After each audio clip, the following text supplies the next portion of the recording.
একেই বলে ওস্তাদের মার শেষ রাতে। ইলেকশনের দিন যত এগিয়ে আসছে ততই একটার পর একটা মাস্টার স্ট্রোক দিয়ে যাচ্ছে বিজেপি। আর উল্টো দিকে ছন্ন ছাড়া অবস্থা এই রাজ্যের শাসক দল তৃণমূল কংগ্রেসের। কোন দিকটা ঢাকবে সেটাই তারা খুঁজে পাচ্ছে না। ফলে একদিকে যেরকম বিজেপিকে নিয়ে প্রবল চর্চা চলছে, সেটা নেগেটিভ হোক সেটা পজিটিভ হোক, তার ফলে কর্মী সমর্থক প্রত্যেকেই উজ্জীবিত হচ্ছে। পশ্চিমবঙ্গে পরিবর্তনের যে রেখা সেটা আরও বেশি স্পষ্ট হচ্ছে। অন্যদিকে টিম করে ক্রমশ নিজেদের শিখাটা যেন নিভিয়ে ফেলছে শাসক দল। ফলে পশ্চিমবঙ্গের 2026-এর বিধানসভা নির্বাচনের ইকুয়েশন ক্রমশ সাধারণ মানুষের কাছে স্পষ্ট হয়ে যাচ্ছে। আজকে একটার পর একটা ঘটনা ঘটলো যেখানে বিজেপি শিবির, গেরুয়া শিবিরের পজিটিভ পতাকাটা যেন আরও বেশি পতপত করে উঠতে শুরু করেছে। প্রথমেই যে ধামাকাদার নিউজটা এলো সেটা দিল্লি থেকে। হ্যাঁ, বাংলার খবর হলো দিল্লি থেকে এলো। আমাদের সোনার টুকরো ছেলে টেনিসের মহাতারকা লিয়েন্ডার পেজ আজকে বিজেপিতে যোগদান করলেন এবং তিনি যোগদান করলেন কেন্দ্রীয় নেতৃত্বের হাত ধরে বঙ্গ বিজেপির প্রতিনিধি হিসেবে। সেখানে ডক্টর সুকান্ত মজুমদার উপস্থিত ছিলেন এবং সুকান্ত মজুমদার কিন্তু বলে দিলেন তাকে ভোটের রাজনীতিতে দেখতে চান, লিয়েন্ডার পেজকে ভোটের রাজনীতিতে তারা দেখতে চান।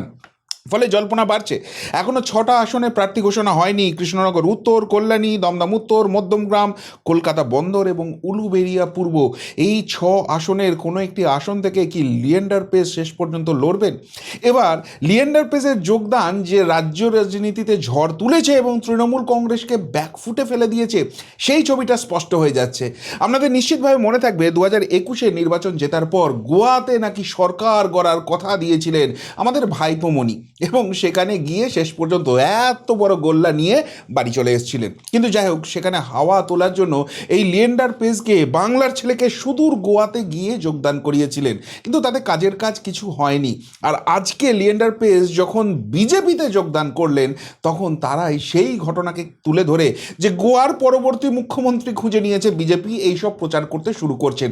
অর্থাৎ লিয়েন্ডার পেজের যোগদানটার যে ইম্প্যাক্ট সেটা তৃণমূলের এই নেগেটিভ প্রচার থেকেই বিজেপি যেন বেশি করে ফায়দা পেয়ে যাচ্ছে। অর্থাৎ সব মিলিয়ে কিন্তু পজিটিভ হাওয়া বিজেপির দিকে আসছে। অন্যদিকে আরেকটা যেটা গুরুত্বপূর্ণ খবর সেটা হচ্ছে বিজেপির প্রার্থী তালিকা ঘোষণা। আপনারা জানেন যে বিজেপি কিন্তু 19টা আসনে এখনও প্রার্থী ঘোষণা করতে পারেনি। ফলে আপনারা রোজই আমাদেরকে জিজ্ঞেস করছিলেন, দাদা কবে ঘোষণা করবেন? কেউ তো মজা করে বলছিলেন যে বিজেপির এই প্রার্থী ঘোষণা খুব সম্ভবত 4 মে, রেজাল্ট বেরিয়ে গেলে তখন বোধহয় হতে পারে। তো সেই যে 13টা আসন বাকি আছে, 19টা আসন বাকি ছিল, তার মধ্যে 13টা আসনের প্রার্থী আজকে ঘোষণা হয়ে গেল এবং খুব গুরুত্বপূর্ণ, মোস্ট ইম্পর্টেন্ট যেটা, সেটা হচ্ছে একটা আসনের প্রার্থী তারা কিন্তু বদলও করে ফেললো এবং এই চেঞ্জেসটা কিন্তু খুব গুরুত্বপূর্ণ ছিল। এখন দেখুন, এতদিন ধরে যে চর্চাটা চলছে, তৃণমূল কবে প্রার্থী ঘোষণা করে দিয়েছে, ক্ষোভ বিক্ষোভ হচ্ছে, সেগুলো বেরিয়ে যাচ্ছে, এইসব নিয়ে যেরকম নেগেটিভ চলছে, সেরকম বিজেপির প্রার্থী কবে ঘোষণা হবে এই যে চর্চাটা, এটাও কিন্তু পজিটিভ সাবজেক্টের মধ্যে রয়েছে। ওভারঅল বিজেপিকে নিয়ে তো চর্চা চলছে। যাই হোক, যে 13 জন প্রার্থীর নাম ঘোষণা করা হলো তার মধ্যে অত্যন্ত গুরুত্বপূর্ণ প্রথম দিকের নামগুলো, কেননা প্রথম দফার যে নির্বাচন 23শে এপ্রিল, সেইখানে কিন্তু 2 জনের নাম বাকি ছিল, সেই নাম আজকে কমপ্লিট করে ফেললো। কুচবিহার জেলার 2টি আসন বাকি ছিল, সিতাই আসন, সেখান থেকে আশুতোষ বর্মার নাম এলো এবং নাটাবাড়ি কেন্দ্র থেকে গিরিজা শঙ্কর রায় তাকে প্রার্থী ঘোষণা করলো। এর পাশাপাশি আপনাদের নিশ্চয়ই মনে থাকবে কয়েকদিন আগে যখন আপনাদের জল্পনা প্রবলভাবে ছিল যে এই আসনগুলোতে কেন প্রার্থী ঘোষণা করা হচ্ছে না, তখন আমি একটা প্রতিবেদন করেছিলাম যে কাদের নাম নিয়ে আলোচনা চলছে, কারা সেখান থেকে টিকিট পেতে পারেন, এবং অনেক নামই কিন্তু সেই তালিকা থেকে এসেছে। যেমন আমি একটা নাম বলেছিলাম, বাগদা আসন থেকে কোনো এক কেন্দ্রীয় মন্ত্রীর স্ত্রীর নাম নিয়ে আলোচনা চলছে। আপনারা নিশ্চয়ই বুঝতে পারছেন, কিন্তু নামটা আমি বলছি না। এখানে আমি সোমা ঠাকুরের কথাই বলছিলাম, কেন্দ্রীয় প্রতিমন্ত্রী শান্তনু ঠাকুরের স্ত্রী। এখন বাগদা আসন, মতুয়া একজন মানুষকে চাই সেখানে ক্যান্ডিডেট হিসেবে, কেন্দ্রীয় মন্ত্রী স্ত্রী পশ্চিমবঙ্গ থেকে আছেনই 2 জন, সুকান্ত মজুমদার আর শান্তনু ঠাকুর। সুতরাং বুঝতে কারোর অসুবিধা হওয়ার কথা ছিল না, কিন্তু যেহেতু নামটা বলতে বারণ ছিল আমি বলিনি। তো সেই সোমা ঠাকুরই কিন্তু বাগদা আসন থেকে টিকিট পেলেন। উল্টো দিকে মগরাহাট পূর্ব আসন থেকে উত্তম কুমার বণিক টিকিট পেলেন। ফলতা আসনে দেবাংশু পণ্ডা, খুব দাপুটে নেতা, কিন্তু তাকে টিকিট দেওয়া হলো।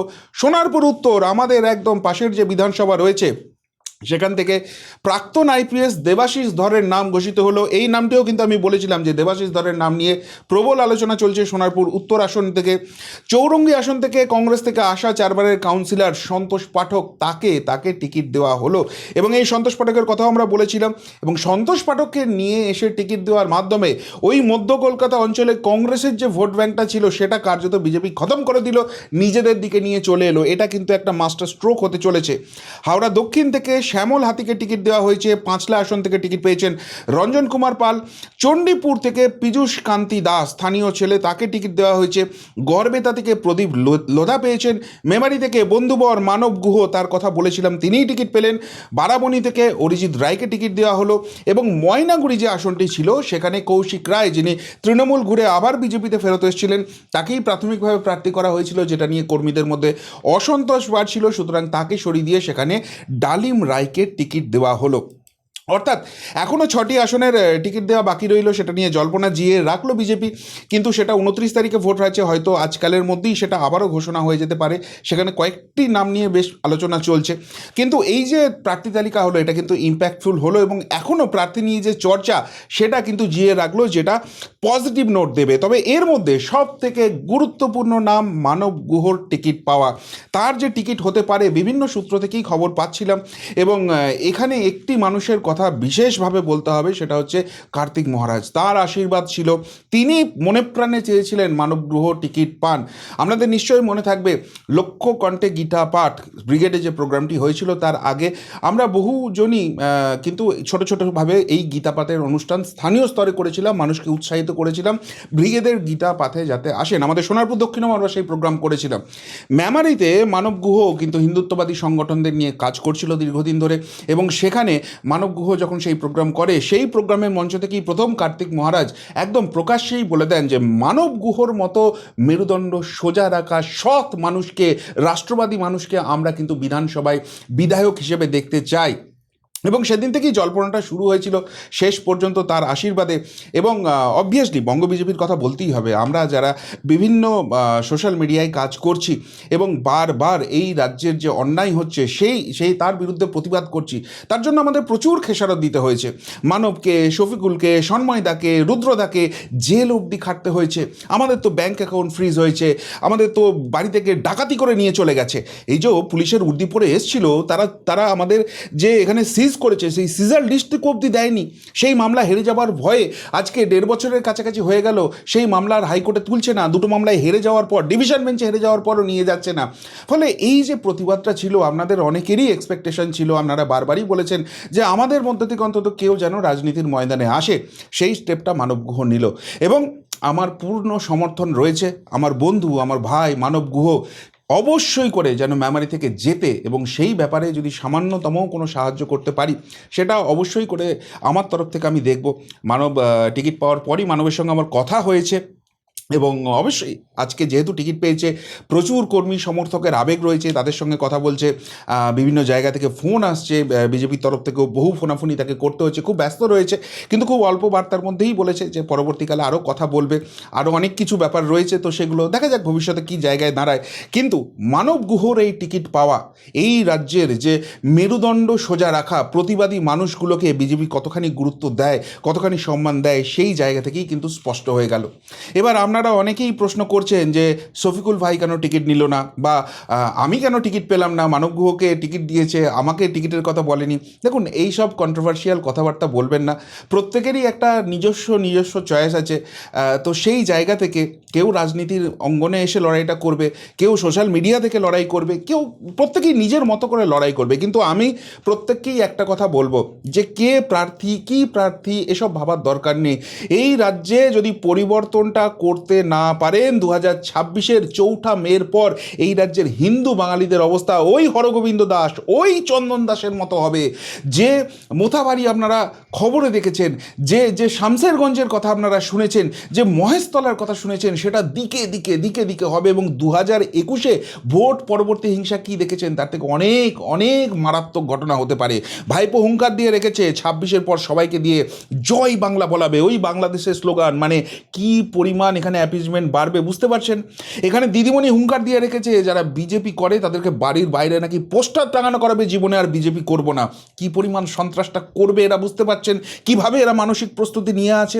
সুতরাং কোনো ভুল নয়, এই মানবের মতো মানুষগুলোকে বিজেপি টিকিট দিচ্ছে মানে এই রাজ্যের সত্যিকারের পরিবর্তন করতে চায়, সৎ মানুষদের নিয়ে তারা কিন্তু রাজ্যটাকে সোনার বাংলায় পরিণত করতে চায়, সেই বার্তা কিন্তু স্পষ্ট করছে। সুতরাং বিরোধী হিসেবে বিজেপির এই সদর্থক ভূমিকা সেটাকে ব্যর্থ হতে দেবেন না। 23 তারিখ 29 তারিখ যার যেখানে ভোট আছে সমস্ত কিছু ভুলে গিয়ে সেদিনকে ভোটটা দিন, অন্য মানুষকে উৎসাহিত করুন। এই লড়াই বাঁচার লড়াই, এই লড়াই আমাদের হিন্দু বাঙালিদের শেষ অস্তিত্ব রক্ষার লড়াই।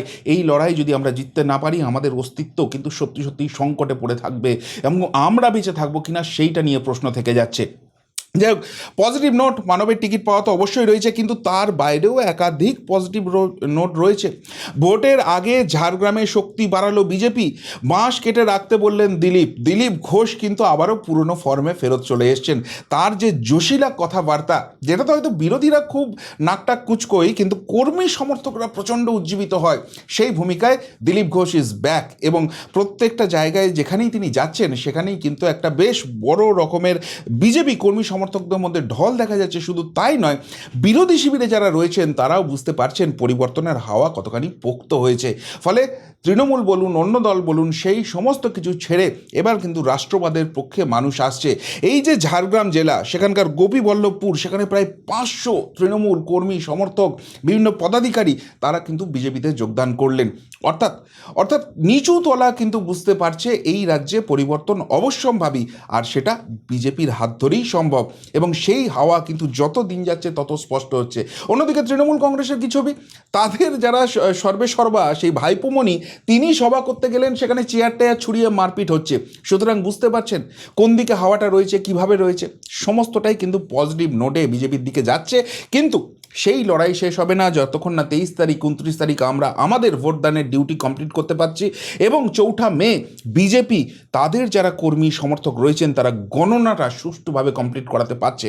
সুতরাং কাজ এখন অনেকটা বাকি রয়েছে। এর মাঝখানে আরেকটা পজিটিভ খবর দিয়ে দিলেন শুভেন্দু অধিকারী। সকাল 6:10 মেসেজ আসে তৃণমূলের তরফ থেকে, তিনি জানিয়ে দিচ্ছেন এগরাতে তার পরিবারের সদস্য, তার দাদা দিব্যেন্দু অধিকারী তিনি প্রার্থী হয়েছেন, সেখানে প্রচারে তিনি গিয়েছিলেন এবং সেখানে গিয়ে তিনি কিন্তু স্পষ্টভাবে জানিয়ে দিচ্ছেন যে তৃণমূল কংগ্রেসের লোকজনই বলছে যে আরেকটু জোর লাগান, মার্জিনটা বাড়াতে হবে, জিতছেন তো বটেই, আরও মার্জিনটা বাড়াতে হবে। এর মাঝখানে আরও গোদের উপর বিস্ফোরার মতো তৃণমূলের জন্য যন্ত্রণা বাড়ছে স্বপন নায়ক নিয়ে। স্বপন নায়ককে এই এগরা পুরসভার চেয়ারম্যান ছিলেন এবং সেখানে যথারীতি তিনি রাজনৈতিক মতাদর্শের দিক থেকে অন্য পক্ষের হতে পারে, কিন্তু সেখানেও তো কিছু কিছু সৎ মানুষ, মেরুদণ্ড সোজা রাখা মানুষ থাকে, সেরকম একটা মানুষ। ওই 25-75-এর ভাগে তিনি বিশ্বাসী নন, ফলে তাকে সরিয়ে দেওয়ার জন্য অনেক চেষ্টা করেছিলেন এবং সরিয়েও দেওয়া হয়েছিল, কিন্তু শেষ পর্যন্ত মহামান্য কলকাতা হাইকোর্টের রায় নিয়ে তিনি আবার স্বপদে বহাল হয়ে গেছেন। নির্বাচনের আগে ডেফিনেটলি এগরাতে শাসক দলের মাথা ব্যথা বাড়লো, এই ঘটনা থেকেই স্পষ্ট হয়ে যাচ্ছে। অর্থাৎ কোনো কিছুই শাসক দলের পক্ষে পজিটিভ যাচ্ছে না, যেটুকুনি যা পজিটিভ হচ্ছে সবটাই কিন্তু বিজেপির পক্ষে, যেটা পরিবর্তনের পক্ষে অত্যন্ত সিগনিফিক্যান্ট। এবং এর পাশাপাশি বোধহয় সব থেকে বড় মাস্টার স্ট্রোকটা বিজেপি তুলে রেখে দিয়েছে। এপ্রিলের শুরুতেই নীতিন নবীনের হাতে ইস্তেহার প্রকাশ বিজেপির।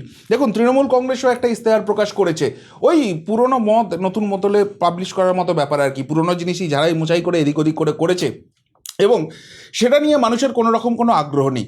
কিন্তু বিজেপির এই যে ইস্তেহার, সেটা নিয়ে মানুষের মধ্যে প্রবল উৎসাহ আছে। এখানে তো অলরেডি অমিত শাহজি অনেক কথা বলে গেছেন, 7th পে কমিশন গঠন হবে, নতুন সরকারি চাকরি হবে, সেখানে সরকারি চাকরিতে যুবকদের ক্ষেত্রে 5 বছরের এক্সটেনশন দেওয়া হবে, লক্ষ্মীর ভাণ্ডার যে রয়েছে সেই যে ভাতা সেটাকে বৃদ্ধি করা হবে, এরকম অনেক কথা বলা আছে। কিন্তু কংক্রিটলি বিজেপি কি চাইছে এই রাজ্যে পরিবর্তন ঘটালে, এই রাজ্যের অন্যায়গুলো নিয়ে, এই নেগেটিভগুলো নিয়ে মানুষ সবটাই জানে, সেই নিয়ে মানুষের খুব একটা ইন্টারেস্ট নেই। কিন্তু মানুষের ইন্টারেস্ট হচ্ছে বিজেপি যদি সত্যিই সরকার গড়ে, ডবল ইঞ্জিন সরকার যখন হবে, তখন এই বাংলার মানুষ কি পাবে, পশ্চিমবঙ্গের মানুষের জীবনের ঠিক কী উত্তরণ ঘটবে, ঠিক সেই জায়গাটাই এপ্রিলের শুরুতেই ধরছে বিজেপি। তারা ইস্তেহার প্রকাশ করছে এবং ডেফিনেটলি এই ইস্তেহার প্রকাশ করলে বিজেপির যে প্রচার তার ঝাঁজ অনেক বাড়বে। ফলে এই যে প্রার্থী প্রার্থী দেরিতে ঘোষণা করা হলো, সময়টা কিছুটা কম পাওয়া গেল, ওইসব কোনো ফ্যাক্টর হবে না। মানুষ কিন্তু ডিসাইড করে ফেলছে যে এবার কিন্তু পদ্মচিহ্নেই ভোটটা তারা দেবে, এবং সেক্ষেত্রে যখন ইশতেহার আসবে, ইশতেহারে এইসব পজিটিভ পয়েন্টগুলো আসবে, সেটা কিন্তু আরও জোরদার হবে, হাওয়া আরও জোরদার হবে, এবং যে আসন সংখ্যা এখন বোঝা যাচ্ছে ওপিনিয়ন পোলে, সেই সংখ্যা কিন্তু যত দিন যাবে আরও বৃদ্ধি হতে পারে, সেই টেন্ডেন্সি কিন্তু ক্রমশ স্পষ্ট হচ্ছে। ফলে সব মিলিয়ে একটা বেশ ফিল গুড ফ্যাক্টর রয়েছে, একটা বেশ পজিটিভ নোট রয়েছে বিজেপির পক্ষে। অন্যদিকে ছত্রখান রয়েছে প্রধান যারা শত্রু, প্রধান যারা প্রতিপক্ষ, সেই শাসক দল তৃণমূল কংগ্রেস। ফলে ফলে ক্রমশ কিন্তু বাংলায় 2026-এর বিধানসভা নির্বাচনের পর কোন ছবিটা আসবে সেটা কিন্তু স্পষ্ট হয়ে যাচ্ছে। কি বলবেন এই নিয়ে? যদি কিছু বলার থাকে অবশ্যই কমেন্ট বক্সে কমেন্ট করে জানাবেন। এখনকার মতো এখানেই শেষ করলাম, ফেরত আসছি নতুন প্রতিবেদন নিয়ে খুব তাড়াতাড়ি। ভালো থাকবেন, সাথে থাকবেন, পাশে থাকবেন। নমস্কার।